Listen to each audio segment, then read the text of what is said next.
I smooth the linen tablecloth over my dining table, adjusting the corners until they hang with perfect symmetry. The flowers complete the illusion. This one-bedroom apartment with its tasteful but impersonal decor serves its purpose well. A stage set for my mother's occasional visits, nothing more. My phone buzzes. Ethan's name appears on the screen, sending a flutter of warmth through me. I answer with a smile in my voice. Hey, I'm just finishing up here. I should arrive in about an hour. Ethan's breathing sounds uneven, rushed. Samantha, we have a problem. His voice drops to a near whisper. Lucas just called your mother. The vase slips from my fingers, crashing to the floor. Water pools around my feet, soaking into my socks as shards of crystal glitter against the hardwood. My heart hammers against my ribs, a trapped bird fighting to escape. What? My voice comes out thin, strangled. I was in the bathroom. He found your phone on the counter and somehow scrolled to Grandma Evelyn. They talked for almost 10 minutes before I realized. 6 years of careful deception flashed before my eyes. 6 years of maintaining separate addresses, separate lives. 6 years of making excuses about why Ethan couldn't join me for holiday dinners in Massachusetts. Why I never brought friends home to visit. All of it potentially unraveled by a curious 3-year-old who didn't understand why. His grandmother lived in his mother's phone, but nowhere else in his life. What did he tell her? My voice steadies as shock gives way to calculation. Please tell me he didn't mention our house. I don't know. When I found him, he was telling her about his dinosaur collection and his new tutu. I took the phone, but she had already hung up. I tried calling my mother immediately, straight to voicemail. The too familiar knot forms in my stomach. The same sensation I felt when she systematically dismantled my relationship with Michael in college. Weekly calls questioning his ambition. Surprise visits when she knew we'd be alone. Subtle comments about family expectations until he finally walked away, convinced he would never be good enough.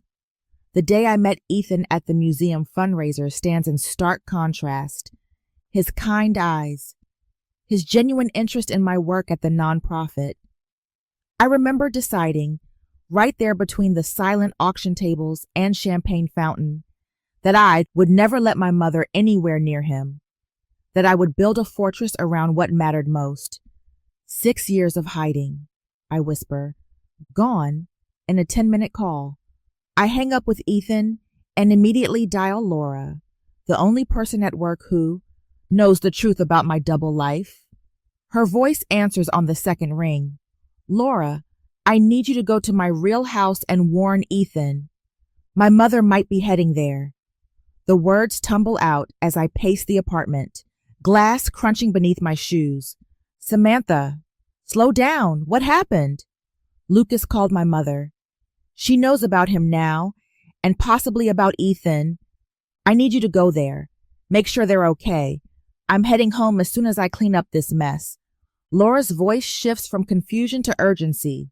Samantha, your mother called the office about 20 minutes ago. She asked for your home address, said it was a family emergency.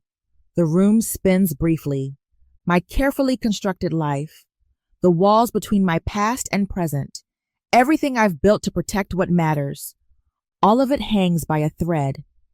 Evelyn Whitaker has resources, connections, a lifetime of manipulating situations to suit her, vision of what my life should be, and now she has information. Did you give it to her? My voice sounds hollow in my own ears. Of course not. I told her I'd need to check with you first. Laura pauses. Samantha, maybe it's time to stop running. I hang up without responding and grab my purse, leaving the broken vase where it fell.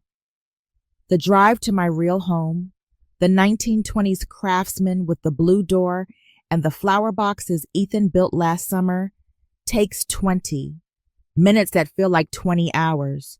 With each mile, I rehearse explanations, defenses, ways to maintain control of a situation rapidly, spinning beyond my grasp. When I pull into the driveway, Ethan is already standing in the doorway, Lucas beside him. Our son wears his favorite dinosaur shirt paired with a bright green tutu, his dark, curls sticking up in all directions. Ethan's face carries the tight, concerned expression I've seen only a handful of times in our marriage. He's been asking when Grandma Evelyn is coming to visit, Ethan says quietly as I approach. He's excited to show her his room. Lucas bounces on his toes. Is she here? Is she here now? I told her about my dinosaurs and my tutu and my big boy bed. I kneeled down to his level, smoothing his wild hair. Not yet, buddy, but she might be coming soon.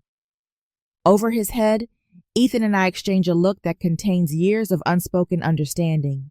This is our home, filled with family photos we've never displayed at holiday gatherings, with the life we've built away from my mother's critical eye. I have a choice to make, continue hiding or stand my ground here in the place that matters. Whatever happens, Ethan says, taking my hand, we face it together. This is our home. I nod, feeling a strange sense of calm replace the panic. I've spent years running. Maybe it's time to stop. The words have barely left my lips when the distinctive purr of a luxury car. Engine breaks the quiet of our street. I straighten up, still holding Ethan's hand, as a sleek black Mercedes pulls smoothly into our driveway. Evelyn Whitaker's heels click precisely against our walkway, a metronome, marking the end of my 6-year charade. Through the front window, I watch her pause to assess our home, eyes calculating the value of everything from the brass porch light to the modest flower beds Ethan planted last spring. Breathe, Ethan whispers, his hand finding mine. We'll handle this together. Lucas bounces on his toes, unaware of the storm about to break over our carefully constructed life. Is Grandma here now? Can I show her my room? I told her about my dinosaur collection.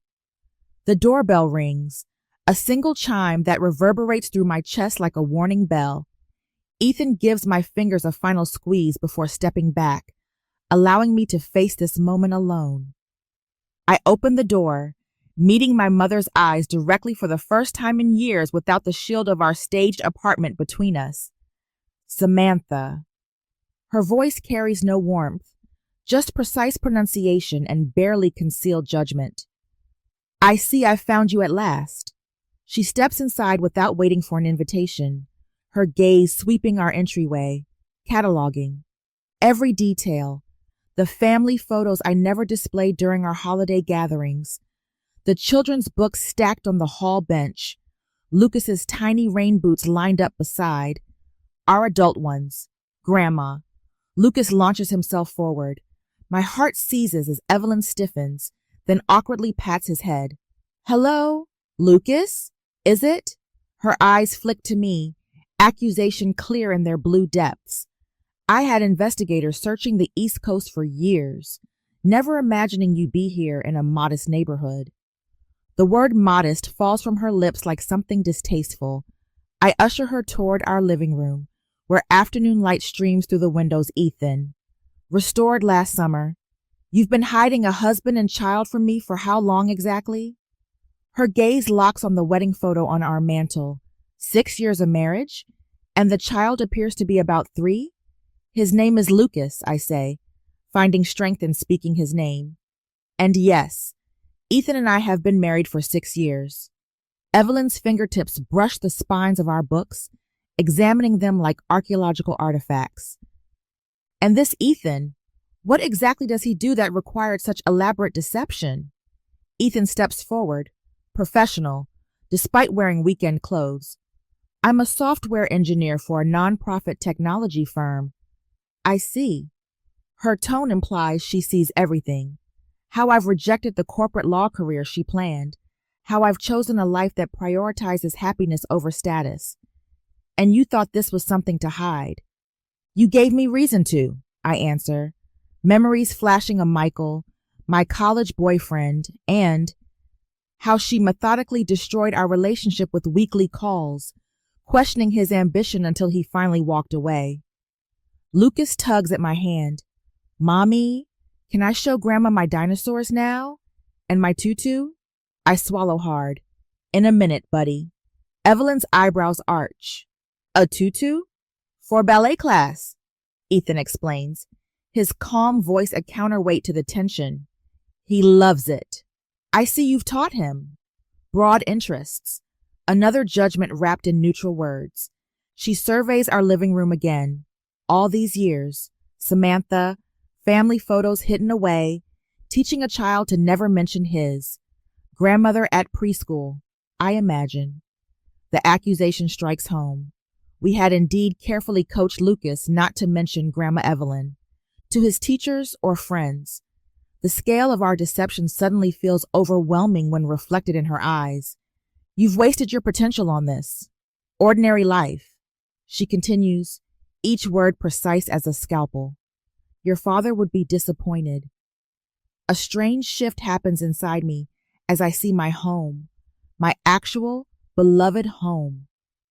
Through her critical eyes, the craftsman woodwork Ethan restored by hand, the colorful children's artwork framed as proudly as museum pieces, the worn sofa where we read bedtime stories every night.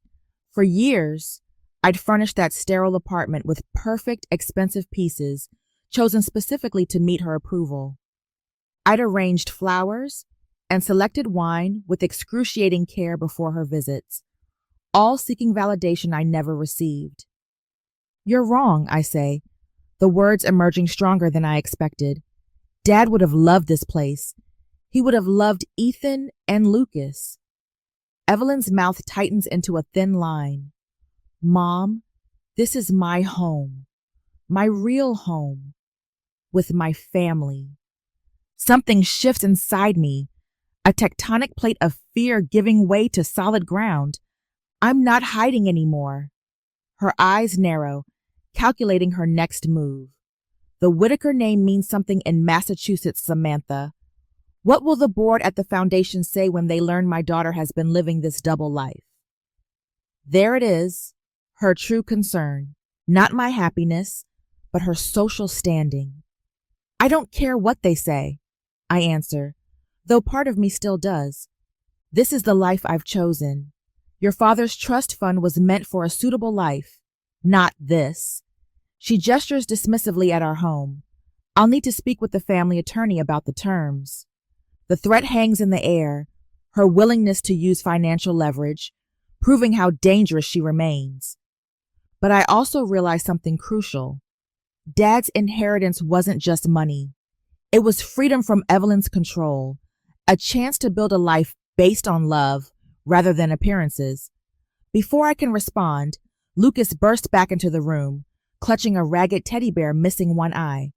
He approaches Evelyn cautiously, holding out his offering. This is Mr. Beans. He helps me when I'm scared. He extends the bear toward my mother, whose hands remain firmly at her sides. You can hold him if you want.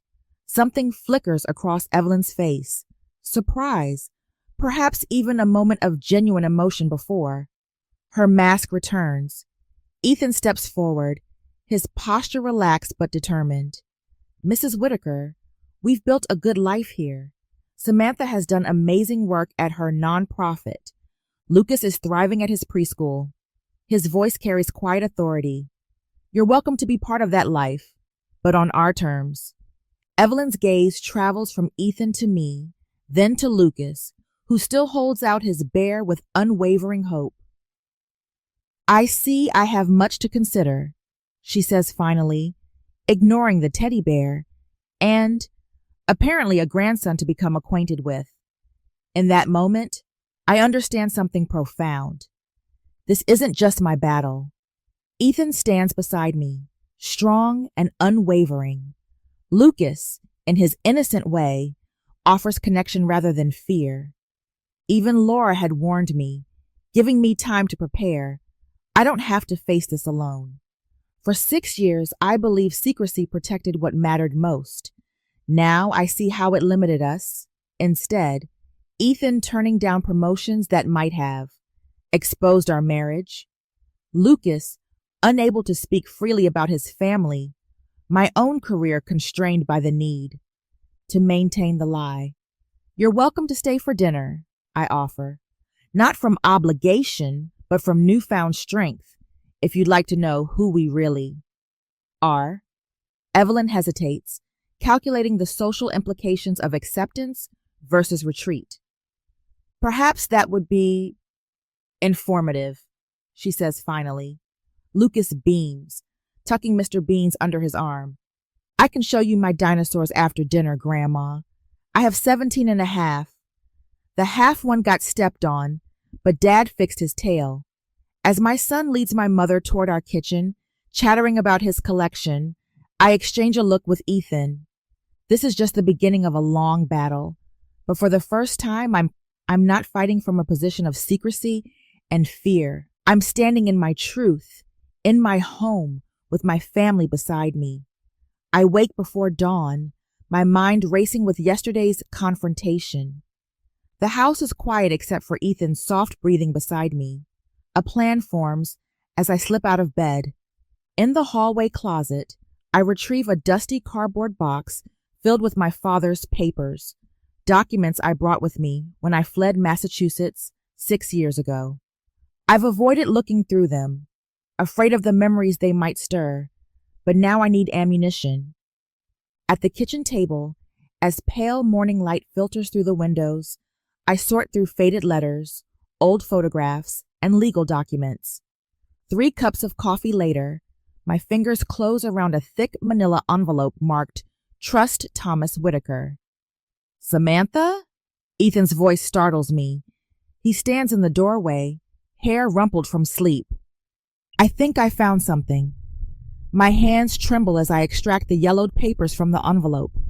Ethan pulls up a chair beside me, shoulder brushing mine as he leans in. Together, we read through the legal jargon, each page turning quicker than the last until I find the clause I'm looking for. It's irrevocable, I whisper, heart pounding against my ribs. The trust my father set up, once funded, no one can change the terms. I look up at Ethan, a laugh bubbling in my throat. She's been bluffing about the financial control for years. Ethan squeezes my hand. She has no legal leverage over you? None. A strange sensation flows through me, the unfamiliar taste of power. The money is mine, free and clear, since my 25th birthday. Around 7 o'clock that morning, I reach for the phone before I can second. Guess myself and dial a number I've known since childhood. Patricia. It's Samantha Whitaker. Patricia Donovan has been my mother's closest friend for decades. A shrewd woman with kind eyes who always slipped me extra cookies at garden parties. Samantha? What a lovely surprise. Her voice carries the warm cadence of the Massachusetts shore. Your mother mentioned she found you. I bet she did, I say, pacing the kitchen floor. What exactly has she been telling people about me all these years? Patricia's hesitation speaks volumes. She talks about your prestigious career quite often. The foundation work, the awards, another pause. She never mentions your personal life. The revelation hits me like a physical blow. My mother's social standing relies on my perceived success. Success she can claim partial credit for among her friends. A marriage she doesn't approve of, and a grandson she never acknowledged would disrupt that. Carefully constructed narrative. Thank you, Patricia. The beginnings of a strategy form in my mind. I may need your help. After hanging up, I turn to Ethan. Let's invite her to breakfast. Here, in our home. An hour later, with Lucas still asleep upstairs, my mother arrives punctually at 8. She's perfectly composed in a tailored pantsuit, her expression guarded as she takes the seat I offer at our kitchen table. Sunlight streams through the windows, illuminating the family photos on our walls. Evidence of the life I've built without her approval. I've read Dad's trust documents. I say without preamble, sliding the papers across the table, you have no say in my inheritance. The flicker in her eyes confirms what I already know. She's been bluffing. For a moment, Her perfectly manicured hand trembles slightly before she regains control. That was never my primary concern, she says, but her voice lacks its usual certainty. I didn't hide because I was ashamed. I continue, surprising myself with my steady voice. I hid because I knew you'd try to destroy what I built, just like you did with Michael in college. Her lips press into a thin line. I only wanted what was best. You wanted what fit your vision, I interrupt. You called his apartment every night until he changed his number. You told his mother he wasn't good enough for a Whitaker. You made him believe he'd never measure up. Ethan stands quietly by the kitchen counter, witnessing my strength without interfering. The support in his presence gives me courage to continue. You have no financial control over me, I say, each word deliberate, and you have no say in how I live my life or raise my son. For perhaps the first time in my adult life, I see uncertainty in my mother's eyes. The immaculate Evelyn Whitaker, momentarily at a loss for words. The silence stretches between us, heavy with decades of unspoken tension. The pattering of small feet on the stairs breaks the moment. Lucas appears in dinosaur pajamas, rubbing sleep from his eyes. Good morning, everybody, he announces, with the confidence only a 3-year-old can muster. He climbs into my lap without hesitation, eyeing his grandmother with undisguised curiosity. Did you see my dinosaurs yet, Grandma Evelyn? Before she can answer, Ethan moves to the coffee pot. More coffee, Evelyn, he offers, his tone neutral but warm. She nods, seemingly grateful for the interruption. Yes, thank you. As Ethan pours the coffee, my phone buzzes on the counter. I check the screen. Patricia's name flashes across it. I answer on speaker. Samantha, darling. Patricia's voice fills the kitchen. I just wanted to check if Evelyn made it to your home safely. We were all so excited at the club when she mentioned she'd found you and your lovely family. I catch my mother's eye across the table. The calculated timing of Patricia's call isn't lost on either of us. Yes, she's right here, I reply. Would you like to speak with her? As I hand the phone to my mother, something shifts in her carefully composed expression, the beginning of a crack in her social facade. For the first time, I'm not fighting alone against her. I have allies, resources, and most importantly, the truth. She takes the phone, instantly switching to her social voice. Patricia, yes, I'm having breakfast with Samantha and her. She glances at Lucas, who beams at her, with my grandson. When she hands the phone back, something has changed in her demeanor. The rigid control has softened, if only slightly. She watches Lucas as he chatters about his dinosaur collection, a complicated emotion playing. Across her face, perhaps, she says after a moment, her voice carefully measured, I could stay a little longer to get to know Lucas. The words hang between us like a tentative olive branch, not quite surrender, but the first step towards something different.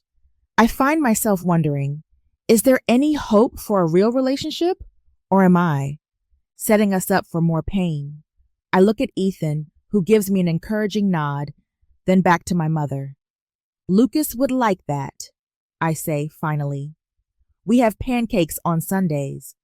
It's a small beginning, but as Lucas launches into an elaborate explanation of why T-Rex pancakes taste better than regular ones, I allow myself to feel something I haven't felt in years when it comes to my mother.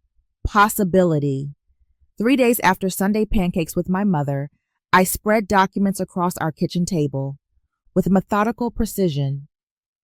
The glow of the pendant light creates a warm circle around the papers, trust documents, family photos, and my father's letters organized into neat stacks. It's nearly midnight. Lucas's dinosaur nightlight casts a soft blue glow from upstairs, visible through the hallway. You're still at it, Ethan says, setting a mug of chamomile tea beside me. His voice is quiet, respectful of the late hour and the weight of what we're doing. I nod without looking up, tracing my finger along a paragraph in one of my father's letters to my mother. Dad always said Mom's greatest fear was social insignificance. Right here, he wrote that her concern about appearances masked a deeper worry about being forgotten, overlooked. Ethan settles into the chair opposite me, his software engineer's mind clearly cataloging information as his eyes scan the organized chaos between us. So, we're analyzing her social vulnerabilities now? We need to understand what leverage she might still have, I say, reaching for a legal pad filled with notes. The financial threat was her opening move. She'll have others. The victory I'd felt when confronting her about the trust has faded, replaced by cool calculation. That battle was just the beginning of a longer campaign. My mother didn't maintain her social position in Massachusetts for 40 years without learning how to regroup after a setback. I've been thinking about Lucas, Ethan says, pulling his laptop closer. If she's willing to use financial pressure, we need clear boundaries around him too. I massage my temples, feeling the familiar tension headache building. Agreed. Consistent messaging is key. We tell him Grandma Evelyn loves him but lives far away. No promises about visits without consulting us first. Ethan opens a new document, fingers hovering over the keyboard. I've been researching family therapists who specialize in narcissistic family dynamics, just in case. I reach across the table and squeeze his hand. 6 years ago, I chose secrecy to protect us. Now we're choosing preparation instead. The distinction matters. There's something else, I say, sliding a letter from the bottom of my stack. Patricia called today. Your mother's friend? The one who confirmed Evelyn's been lying about us in Massachusetts? I nod. She's agreed to keep me informed about Mom's social calendar, board meetings, charity events, the people she influences. Do you trust her? Ethan asks, his practical mind immediately assessing the risk. More than I did before. She genuinely seemed surprised when I told her the full story. Said she suspected something was off when Mom never showed pictures of her supposed visits to Portland. The kitchen clock ticks quietly as we work, mapping out the terrain of my mother's world, her charity board positions, her country club connections, the social influence she wields, like a scalpel. This isn't about revenge. It's about understanding the battlefield. Ethan closes his laptop at 1 a.m. We should get some sleep. Lucas's birthday party planning starts tomorrow. The birthday party, another decision point. Do we invite my mother, create new memories that include her, or maintain the separation that's defined our lives? 6 years of hiding had a simplicity that honesty doesn't. I'm thinking about inviting her to Lucas's birthday next month, I say, gathering papers into folders, not as a test, but as a first step toward whatever our new normal becomes. Ethan nods, his expression thoughtful. If we're going to build something different, we need to start somewhere. I look around our kitchen, the children's artwork magnetized to the refrigerator, the height marks penciled on the doorframe, the life we've built far from my mother's influence. For the first time, I'm thinking beyond survival to something more complex. The possibility of integration without surrender. My phone buzzes with an email notification. At this hour, it's likely work-related, perhaps the donor report I've been waiting on. But when I glance at the screen, I see my mother's name. The subject line reads, Massachusetts Arts Foundation Annual Gala, June 15th. I open it to find a formal invitation, followed by a brief personal note. Time to introduce you properly to society. Ethan watches my face, reading my reaction. What is it? I set the phone down carefully, feeling a familiar tightness in my chest. She shifted tactics. The financial pressure didn't work, so now she's using social leverage. She wants to parade us through her world, on her terms. The event is 3 weeks after Lucas's birthday party. She's still trying to write the narrative, Ethan observes. I nod, a new determination settling over me. She's trying to pull me back into her world. The revelation doesn't frighten me like it once would have. Instead, it confirms what our late night strategy session has been building toward. This isn't about a single confrontation, but a fundamental renegotiation of boundaries. My mother remains a formidable opponent, but for the first time in my adult life, I'm not running from that fact. I close the folders and stack them neatly. Tomorrow will bring more preparation, more strategy. But tonight, I understand with perfect clarity that the path forward isn't about escaping my mother's influence. It's about transforming it. 2 weeks later, after gathering more evidence and legal support to protect my family, I check the calendar on my phone one more time, though I've already memorized every detail. 2 weeks until Lucas's dinosaur-themed birthday party. 2 weeks to finalize every element of our strategy. The kitchen table has become our war room. Spread across its oak surface are lists of guests, party supplies, and most importantly, our comprehensive approach for handling my mother. Ethan sits across from me, his laptop open to a shared document we've titled Family Preservation Plan. The dinosaur cake is confirmed, he says, making a note, and I've arranged to take. That entire week off work, no chance of last-minute emergencies pulling me away. I nod, appreciating his commitment. This isn't just about a child's birthday party. It's about redefining our relationship with Evelyn Whitaker on our terms. Patricia called this morning. I tell him she's been subtly mentioning our charming Portland life in Massachusetts' social circles, creating context for when Mother inevitably has to acknowledge our existence. She's been subtly mentioning our feeling out of tame. Ethan raises an eyebrow. Your mother's friend is still helping us? That's unexpected. Patricia has watched my mother's manipulations for decades. She loved my father. I tap my pen against the notepad. I think she's enjoying being part of balancing the scales. The sunlight streaming through our kitchen windows casts long shadows across our plans. We've been methodical, thorough.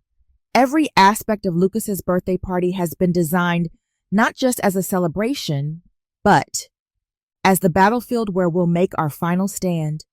We're not just planning a birthday party, I say quietly. We're redefining our relationship with my mother, forever. Ethan reaches across the table and squeezes my hand. The warm pressure grounds me, reminds me why all this matters. The life we've built here, this home, with its creaky floors and sun-dappled rooms, so different from the sterile perfection of my childhood, is worth protecting. My phone buzzes. Susan Mitchell, the director at Lucas's preschool. My stomach tightens as I answer. Samantha, I hope I'm not interrupting anything. She begins, her voice carrying that careful, professional tone that immediately alerts me something is wrong. I wanted to check with you about your mother's calls to the school. The room tilts slightly. My mother's calls? Yes. Mrs. Whitaker has called 3 times this week asking about Lucas's schedule, his teachers, even his friends' parents. Susan pauses. She mentions she's his grandmother, but given she's not on your authorized contact list, I wanted to verify before sharing any information. My hand grips the phone so tightly my knuckles turn white. You didn't tell her anything, did you? Of course not. Our privacy policies are very strict. After thanking Susan and ending the call, I look up to find Ethan watching me, concern etched across his face. Evelyn has been calling Lucas's preschool. I tell him, voice hollow, asking about his schedule, his friends, everything. Ethan's expression hardens. She's trying to find ways around us, direct access to him. The realization hits me with physical force. This isn't just about my relationship with my mother anymore. She's attempting to establish a direct line to Lucas, to potentially manipulate him as she once did me. The stakes have just risen beyond anything I anticipated. We need to expand our strategy, I say, already reaching for my notebook. This isn't just about standing our ground at the party.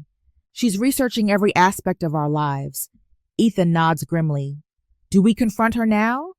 Call her out on the preschool calls? I consider this, weighing immediate confrontation against our larger strategy. Number. If we confront her now, she'll just find another angle. We stick to the plan, but we add layers of protection around Lucas. For the next hour, we revise our approach. We contact Lucas's school to update security procedures. We speak with the parents of his closest friends, explaining the sensitive family situation without revealing too much. We even arrange for Patricia to be present at the birthday party as an additional buffer. When we finish, I stand by our kitchen window, looking out at the small backyard, where Lucas's party will take place. The swing set Ethan built last summer. The garden beds where Lucas helps me plant vegetables are real life, not the staged existence I've maintained for my mother's benefit. Everything is in place, Ethan says, coming to stand beside me. We're as prepared as we can possibly be. The setting sun bathes our yard in golden light. In that moment, a strange calm settles over me. 6 years of hiding, of maintaining 2 separate lives, all leading to this decisive moment. Lucas's birthday won't just be a celebration of his life, it will be a declaration of our family's future. My mother thinks she's been gathering intelligence. I say quietly, but she doesn't understand what she's walking into. This birthday isn't just for Lucas, it's for our future. Ethan puts his arm around me, and we stand together watching the light fade from our garden. In 2 weeks, Evelyn Whitaker will arrive expecting to extend her control to the next generation. Instead, she'll find boundaries 6 years in the making and a daughter finally ready to enforce them. On my son's birthday 2 weeks later, I arranged the colorful balloons in our backyard, watching Lucas dash around in his dinosaur costume, cape flapping behind him. The other children from his preschool laugh as they chase him through the obstacle course Ethan created from hula hoops and pool noodles. A perfect 3rd birthday party. Simple, joyful, authentic. He looks so happy, Ethan says, sliding his arm around my waist. You did an amazing job with everything. I lean into his solid warmth, drawing strength for what might come. Evelyn confirms she's coming, said she has something special planned. The words taste bitter on my tongue. 3 months since Lucas's innocent phone call shattered my carefully constructed double life, and every interaction with my mother still feels like navigating a minefield. Ethan squeezes my shoulder. We're ready. Whatever happens, we face it together. The doorbell rings precisely at 2 o'clock. Evelyn Whitaker never arrives fashionably late. She considers punctuality a weapon. I take a deep breath and walk through our living room to the front door, rehearsing the boundaries we've established. No controlling comments about Lucas's appearance. No criticism of our home. No references to East Coast schools. When I open the door, the sight before me stops my heart. Evelyn stands on our porch in a tailored cream suit, her silver hair perfectly styled, but she's not alone. Beside her, looking small and uncertain, are my father's parents, grandparents I haven't seen in over 15 years. Samantha, darling, Evelyn says with practiced warmth, look who I found. Your grandparents have been absolutely desperate to see you. My throat constricts. This calculated move reveals my mother's true strategic genius. She couldn't control me through money after I discovered the trust terms. She couldn't intimidate Ethan, so she's deployed the nuclear option. Emotional manipulation through family I can't easily reject. Grandma Margaret, Grandpa William. I manage, my voice wavering. This is unexpected. My grandmother, small with soft white curls, steps forward with tears in her eyes. Samantha, you look just like Thomas. Her fingers, spotted with age, reach for my face. We've missed so much of your life. Behind them, Evelyn smiles with precise satisfaction. Her eyes scan past me to our modest living room with its comfortable furniture and family photos. I can almost hear her cataloging each item for future critique. Please come in, I say, stepping back. The party's in the backyard. My husband Ethan is out there with our son Lucas. Your grandparents have missed so much of your life already, Evelyn says, her voice pitched. To carry, and now to discover they have a great-grandson they never knew about. Several parents from Lucas's preschool turn to watch our entrance. I see curiosity and confusion on their faces. My carefully separated worlds are now colliding in the most public way possible. My grandfather, tall despite his 78 years, looks around with genuine wonder. This reminds me of our first house, Margaret. Remember? The craftsman in Providence. Something in his honest pleasure at our home makes my eyes burn with unexpected tears.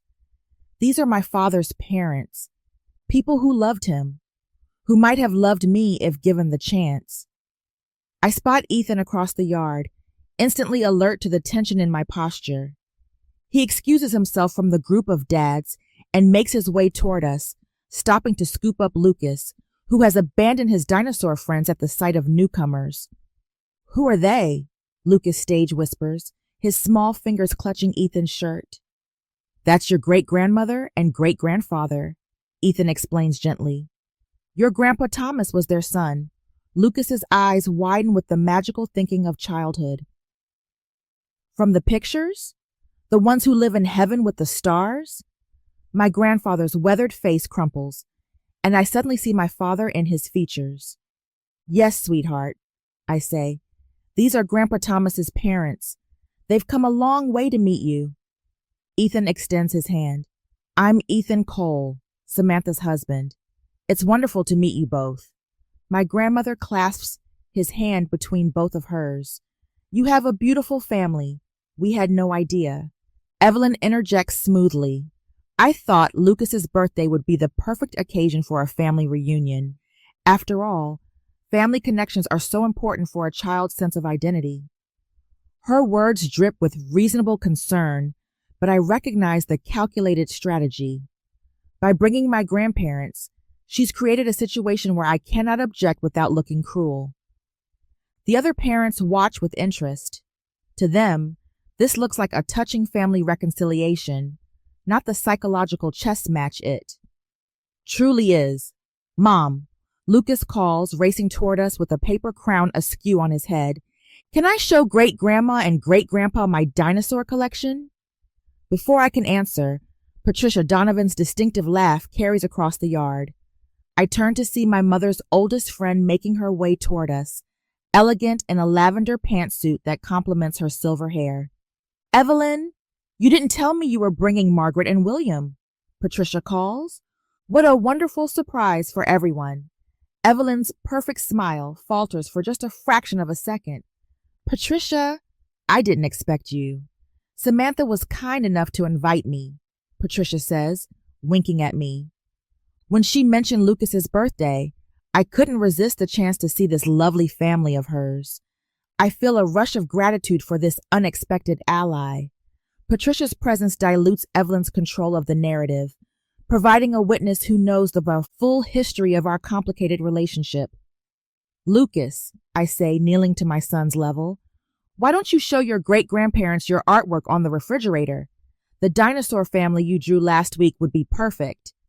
Lucas nods solemnly and takes my grandmother's hand without hesitation. I made a whole dinosaur family.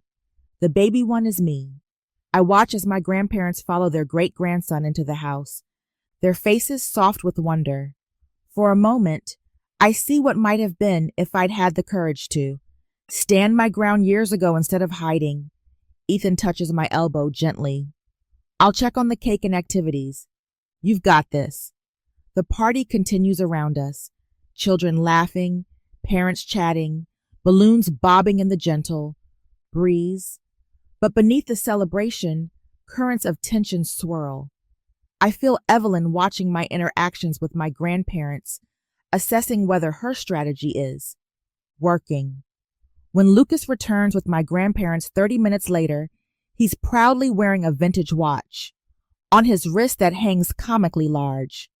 Grandpa William gave me his special watch, he announces. It belonged to Grandpa Thomas when he was a boy. My grandfather nods, eyes misty. I've been saving it all these years. It should go to Thomas's grandson.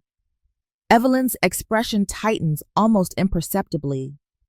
This genuine connection threatens her narrative of family control. As afternoon slides toward evening, Ethan brings out the birthday cake, a homemade dinosaur, creation that took us 3 attempts to perfect. The children gather, faces glowing in anticipation. Lucas sits at the head of the table, crown tilted, eyes wide with joy. The moment of truth has arrived. What happens next will determine not just this birthday party, but the future of our family relationships. My heart pounds against my ribs as I take a step forward to face my mother, Lucas's future hanging in the balance between us. Ethan catches my eye across the yard and gives an almost imperceptible nod. Everything is in place. The weeks of preparation, the careful positioning, the strategic alliances, all coming to this. Moment, present time. Ethan calls, and children scamper toward the picnic table like a herd of small dinosaurs. Lucas sits at the head of the table, crown askew on his dark curls, eyes wide with anticipation. The parents gather around, phones ready to capture each delighted reaction. My grandparents ease themselves closer, their faces soft with emotion. Evelyn stands and smooths her linen pants. Perhaps Lucas might open my gift first? Her voice carries across the yard, commanding attention without seeming to demand it. A skill she perfected over decades of charity galas and board meetings. Ethan looks to me, and I nod. Better to face whatever she's planned head on. The package Evelyn hands Lucas is small, wrapped in heavyweight cream paper with a gold ribbon. Not a child's gift. Lucas tears into it with typical 3-year-old enthusiasm, revealing a plain envelope and a small velvet box. What is it, Grandma? He shakes the box curiously. It's your future, darling. Evelyn turns to address the gathering. I've established an educational trust for Lucas. It will cover his tuition at Brookfield Academy, my alma mater, and eventually Harvard, just as his grandfather and mother were meant to attend. The silence that follows feels electric. I watch the other parents shift uncomfortably, sensing the undercurrents but not understanding. Them. Open the box, sweetheart, Evelyn encourages Lucas. He does, revealing a small gold key on a blue ribbon. A key? It represents your future, Evelyn explains, her smile radiating satisfaction. The finest education on the East Coast, connections that will serve you throughout life, opportunities your current situation might not provide. The moment stretches taut as piano wire. Every conversation we've had, every boundary I've tried to establish, every preparation of the past, weeks, all compressed into this calculated public move. She's attempting to reclaim control of our family narrative in front of witnesses, making it impossible for me to refuse without seeming ungrateful. Ethan moves to stand beside me, a solid presence. Patricia positions herself near my grandparents, ready for her role. The strategic positioning we planned falls naturally into place. I take a deep breath and step forward, feeling strangely calm. Mom, I begin, my voice steady and carrying across the yard. That's an incredibly generous offer. I place my hand on Lucas's shoulder, feeling his small body vibrating with birthday excitement, blissfully unaware of the power struggle unfolding around him, and we appreciate the thought behind it. Evelyn's smile widens fractionally. Victory glints in her eyes. But we must decline. The smile falters. Lucas's future is for his parents to plan. We appreciate your interest, but we've already established his college fund. I meet the eyes of other parents, seeing understanding and support reflected back. Lucas will attend schools where his creativity and individuality are valued, whether that's Harvard or somewhere entirely different. Evelyn's posture stiffens. Samantha, this isn't the time to... Actually, it's the perfect time. I reach beneath the gift table and withdraw a long, carefully wrapped package. I have something for you, Mom. Surprise flickers across her face, genuine emotion breaking through her composed exterior. In 20 years, I've never seen her truly surprised. For me, she actually stammers slightly. But it's Lucas's birthday. Sometimes we all need gifts. I hand her the package. Please open it. Evelyn unwraps the package with precise movements, revealing my father's antique brass telescope. Her hands freeze on the polished metal, a tremor passing through her fingers. Thomas's telescope, she whispers. Dad always said this helped him see beyond his immediate surroundings, I say, loud enough for everyone to hear. Perhaps it can help you too. Murmurs ripple through the gathering. The other parents sense the significance even without understanding it. My grandparents lean forward, recognition softening their features. There's more. I continue, taking a leather-bound journal from Patricia, who passes it forward with perfect timing. Dad's journals. I've kept them all these years, but I think it's time you had them. Evelyn's hands tremble visibly now as she accepts the journal. Her carefully constructed facade begins to crack, emotions bleeding through like watercolors on wet paper. Thomas wrote about his hopes for me, not the prestige of my education or the prominence of my address, but the authenticity of my happiness.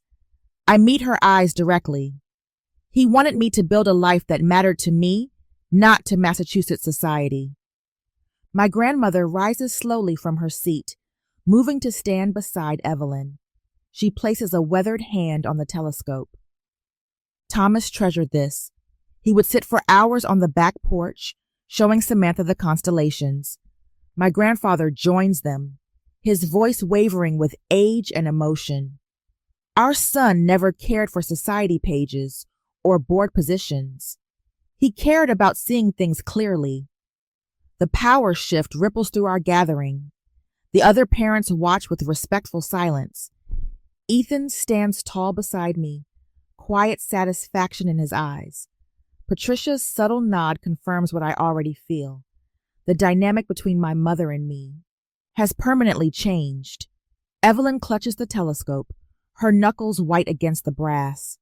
For the first time in my adult life, I see genuine emotion cross her face.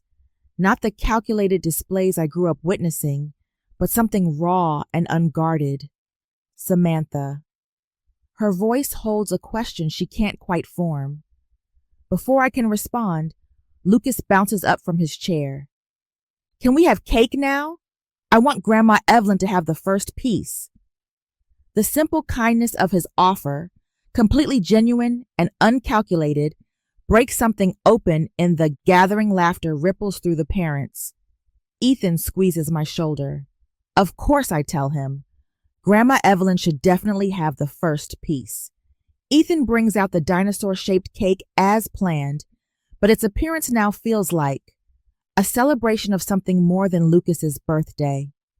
The candles cast a warm glow on Evelyn's face as she stands holding my father's telescope, her carefully constructed walls visibly crumbling. Patricia approaches, her voice pitched for Evelyn alone, though I stand close enough to hear. Thomas would be so proud of the woman she's become, Evelyn. Perhaps it's time to be proud too.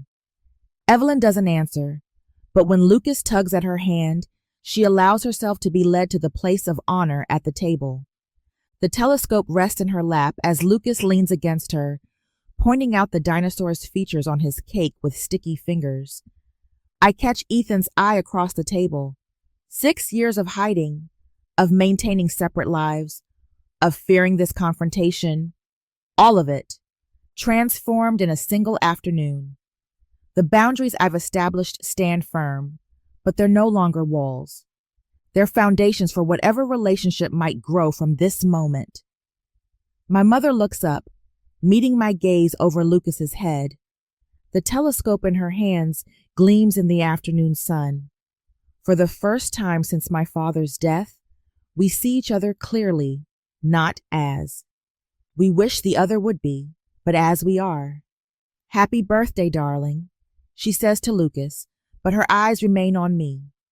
There's a question there, possibly an offer, not of control, but of connection. I nod slightly, accepting whatever new beginning this moment might hold, knowing that from now on, we'll move forward in truth. I thumb the well-worn edge of my father's telescope, now positioned prominently on our living room bookshelf. 3 months have passed since Lucas's birthday party, and the brass instrument gleams in the afternoon sunlight streaming through our bay windows. No more hiding, no more carefully arranged decoys, just the authentic life we've built together.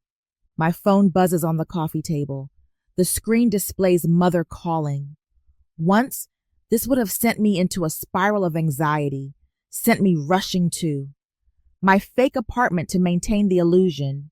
Now, I simply smile and answer, "Good afternoon, Mom."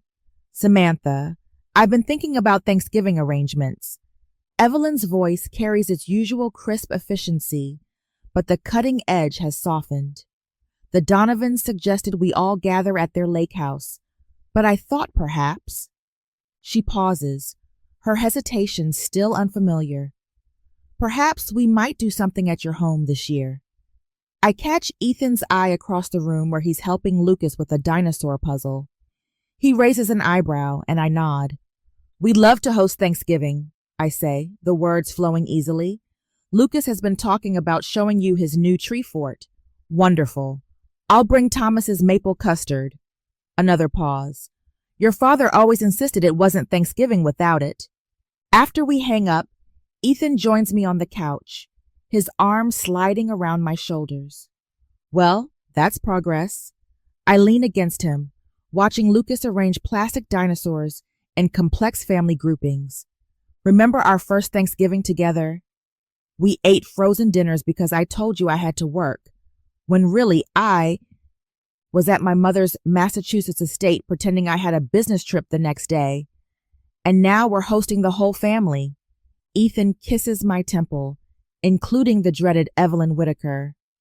I laugh, a sound that comes easily now in conversations about my mother, with clear boundaries and no hidden rooms. Last month, I finally sold the stage apartment. The real estate agent was confused about the generic showroom quality furnishings, but it sold quickly. The proceeds went directly into Lucas's college fund, a satisfying symmetry. Miss Anderson stopped me at pickup yesterday. Ethan says, watching Lucas, "She mentioned how much Lucas talks about Grandma Evelyn now. Apparently, he's been telling everyone about her telescope collection." "Telescope collection?" I smile. "She has exactly one telescope, and it was my father's. Lucas has a gift for embellishment. Must get it from your side of the family." I playfully swat his arm, but there's truth in his teasing. The Whitakers have always excelled at crafting narratives. The difference now is that our stories celebrate reality rather than hide it. At work, I've found myself mentoring Emily, a young development coordinator whose mother monitors her bank accounts and questions every purchase. Last week, over coffee in the break room, I shared my journey from hiding to standing firm. The hardest part wasn't confronting my mother, I hold her. It was admitting to myself that I had the right to build my own life without apology. I do my life. Emily had stared into her cup. But what if they cut you off? Then you build a support system of people who love you as you are, not as they want you to be. The wisdom felt earned, solid in my chest. Real family accepts who we are, not who they want us to be. My promotion to director of marketing came through last week. Before, I would have hidden it from Evelyn, afraid she'd use my success to pull me back to Massachusetts. Instead, I called to tell her directly. The director position? Well done, Samantha. Her approval still matters, I realize, but it no longer controls me. Months later, on Thanksgiving, the doorbell rings, pulling me from my thoughts. Lucas races to the window. "Grandma's here, and she's early," he shouts, bouncing on his toes in a way that reminds me powerfully of Thomas. My father would have adored this energetic grandson he never met. Ethan squeezes my hand before going to answer the door. No racing to hide family photos. No frantic texts to warn each other. Just the comfortable certainty of living truthfully. Evelyn enters carrying a rectangular package wrapped in silver paper. Her eyes take in the family room, the photos of our wedding prominently displayed, Lucas's, artwork covering the refrigerator, the telescope catching the light. "You're early," I say, approaching to take her coat. "I thought I might help with dinner preparations." She hands me the package. But first, this arrived from the foundation board. I unwrap it to find a framed certificate. The Thomas Whitaker Memorial Scholarship, established by Evelyn and Samantha Whitaker. The text describes annual support for young people building independent lives, especially those facing family pressure to follow predetermined paths. "Your father would have approved of this at least," Evelyn says, her voice carrying that familiar mix of certainty and vulnerability, though he might have quibbled with the name. "It's perfect," I tell her, meaning it. We'll hang it right beside his telescope. Lucas rushes over, wrapping his arms around Evelyn's legs. "Grandma, want to see my dinosaur village? The T-Rex is the daddy, and the Triceratops is the mommy, and the baby Stegosaurus is adopted, but they love him anyway." Evelyn bends down slightly, still elegant in her cashmere sweater and pearls. "I would love to see your dinosaurs, Lucas." As they walk toward the play area, Ethan slides his arm around my waist. "Nervous about dinner?" "Not anymore." I place the scholarship certificate on the mantel. The last time she surprised me with a visit, I dropped a vase and nearly had a panic attack. Now I'm just happy Lucas has his grandmother in his life. The real one, not some sanitized version I created. Through the window, I see the Patterson family from across the street heading up our walkway, with a pie balanced in their son's careful hands. I invited 3 neighborhood families to join our Thanksgiving celebration, something unimaginable.